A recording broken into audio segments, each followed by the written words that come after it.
I'm Nate Fossen. I'm a professional archaeologist currently excavating in northern Texas, and I specialize in the archaeology of the indigenous peoples of North America prior to their colonization by Europeans, especially in the region that we call the Eastern Woodlands. I've been working in this region for more than 10 years, so I've got a fair amount of experience to draw on as I discuss these topics. In this video, I want to talk briefly about tattoos in the Eastern Woodlands in the pre-colonial period, what we know so far, and how we know what we do. Now, in the old world, there are a few mortuary traditions that lend themselves to the preservation of human skin and therefore tattoos. For instance, there's a tradition on the Eurasian steppe called Kurgan burials, where when the individual is buried, rainwater seeps in and freezes and turns to permafrost. And so we have these frozen mummies essentially. There's famously an individual known as the Scythian Ice Princess that has very elaborate tattoos that are very well preserved.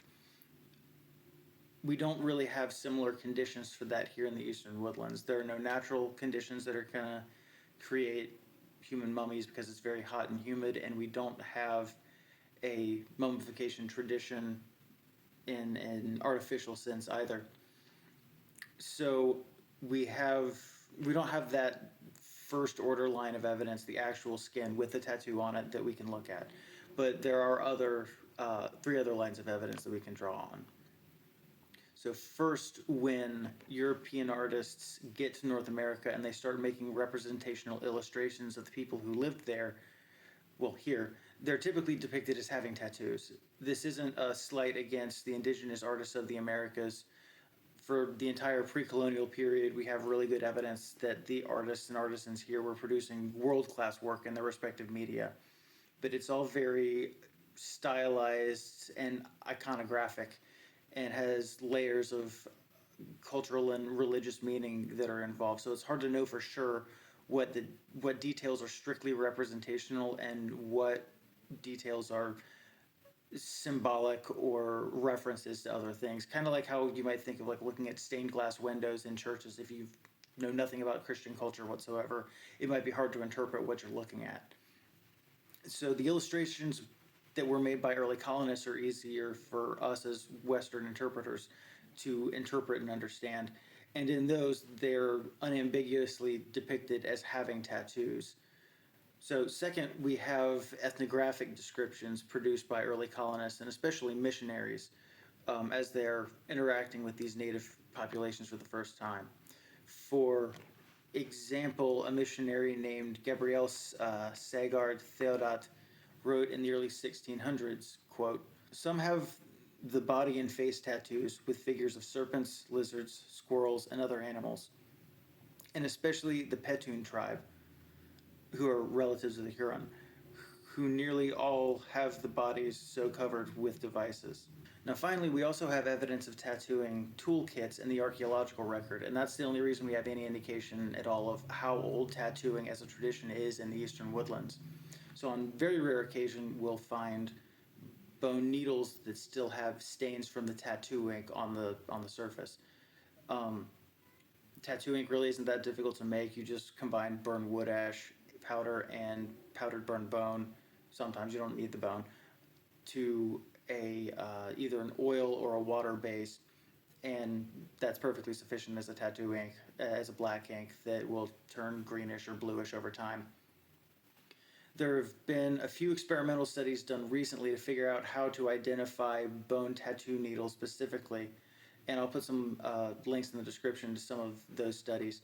But what we find is that bone tattoo needles will develop a characteristic polish only on the few millimeters that the tool will penetrate into the flesh. So those the grit in that tattoo ink and the just natural thickness of the skin will abrade against that tip of the needle and will create this very shiny polish to the end of it. And this is different from things like bone awls that might be used to perforate hides in preparation for skinning or skin preparation and tanning. And you can see that polish pattern under high power microscopes. And we have evidence for an entire tattoo toolkit that was found to date around 3,600 years ago in Tennessee. Now, the thing is that one of the foremost experts on the archaeology of tattooing in North America, his name's Aaron Deter-Wolf. He works for the Tennessee Division of Archaeology, so it's entirely likely that there are other bone tattoo needles that have been recovered all over the country that haven't been analyzed for this characteristic polish, and so they simply get designated as bone awls or sharpened bone tools. Now, if you find this subject matter particularly interesting and you want to dig a little further into it, Deter-Wolf and his co-editor Lars Krutak have a book called Ancient Ink: The Archaeology of Tattooing. It's a very good starting point, and it covers a wide variety of topics, both Old World and New World. They also have a Facebook page for Ancient Ink where they post newer articles and updates and information as it gets published and becomes available, and I'll put a link to that group in the description along with some of my other sources. There's also a really good Nova special called Iceman Murder Mystery about an ice mummy named Utsi who has tattoos all over him, and that's worth checking out too. Hopefully you found that interesting. As always, if you've got questions about this or anything else related to the archaeology of North America, the Eastern Woodlands, the Southeast, anything like that, you can leave those in the comment section. And as always, thank you